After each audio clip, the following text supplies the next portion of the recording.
No, you know, the Maverick and indeed the wider track and field fraternity, we take our cue from the utterances and the actions of the great Stephen Frano Francis, especially in a world championship year.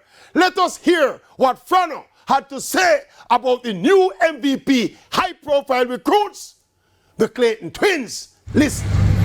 Well, I mean, you know, apart from the female mood, which you know, typical female athlete gets into, they're fairly easy to deal with.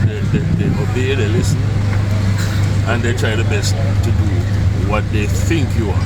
So we're there accumulating data on them, and you know, eventually we will come to a firm conclusion as to what to expect in May, June, whatever. But at the moment, there is no expectation really, except to say that they are making this, I think, good progress. Steady progress, says Frano. Words aside though, look at the body language and the facial expressions of Frano. Watch his swag. Watch Frano swag. You can't say more confident Frano. I think we should expect big things from the Clayton twins this season. Based off of this interview with Frano. Trouble. Yes, trouble. Trouble is there. Watch this song from Frano. Watch it from